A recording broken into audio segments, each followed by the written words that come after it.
এখনো কি কাসেম সিদ্দিকী তিনি মুখ খুলবেন না? এখনো কি নবান্নর চাপে এখনো কি কাসেম সিদ্দিকী মুখ খুলবেন না?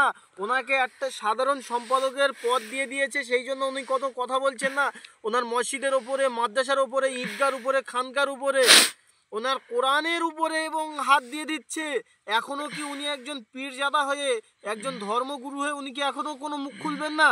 উনি তো রাজনীতির পথে গিয়ে টুপি খুলে ফেলেছেন, তাতেও আমাদের কোনো দুঃখ নেই। কিন্তু এখন যে মুসলমানের ওয়াকফ আইনটাকে কেন্দ্র সরকার নিজের দিকে করে ফেলেছে, বিলটা পাশ হয়ে গেছে, এখনও কি উনি কোনো কথা বলবেন না? কাসেম সিদ্দিকী, এখনও কি আপনি চুপ থাকবেন? এখনও কি আপনি চুপ থাকবেন? আপনি সোশ্যাল মিডিয়াতে আসুন, কিছু বলুন।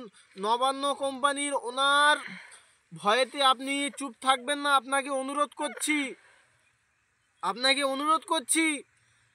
আপনি তো এখনও কোনো কথা বলছেন না, কিছুই বলছেন না, সোশ্যাল মিডিয়ার আন্ডারেও আসছেন না।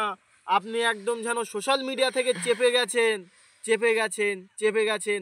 আপনাকে বলছি আপনি সোশ্যাল মিডিয়াতে আসুন, এসে ওয়াকফ নিয়ে আপনি একটু আন্দোলন করুন বা কিছু বলুন, মানুষজনকে বোঝান যে ওয়াকফ আইনটা কেন্দ্র করে নিজের দিকে চলে গেছে, তা ওতে মানুষজনের কি অসুবিধা হতে পারে।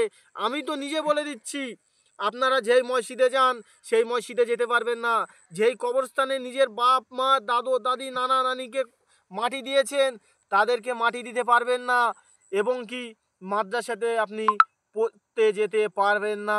কিসের জন্য পারবেন না? গেলেই আপনাকে মারবে। মাটি দিতে গেলে বলবে দে 50,000 দে, তারপর তোর বাড়ির লোককে তুই মাটি দে। এই রকম পরিস্থিতি চলে আসবে। আপনাদেরকে এখনও বলছি, আল্লাহ পাকের তরফ থেকে ফের গজব আসবে এইবারে, আপনারা বুঝছেন না। আর কিছু কিছু মুনাফেক মুসলমান আছে, ওনার সাথ দিচ্ছে, এ নিয়ে কিছু বলছে না, মানুষজনকে বিব্রত করছে কিছু ভোট নেওয়ার আশাতে।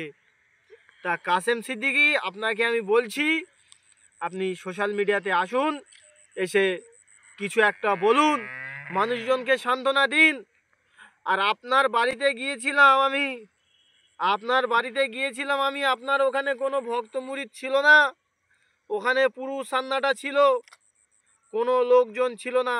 আর আমার সাবস্ক্রাইবারদেরকে বলবো, আপনাদের কেমন ভিডিও লাগে আমাকে অবশ্যই কমেন্টে জানাবেন।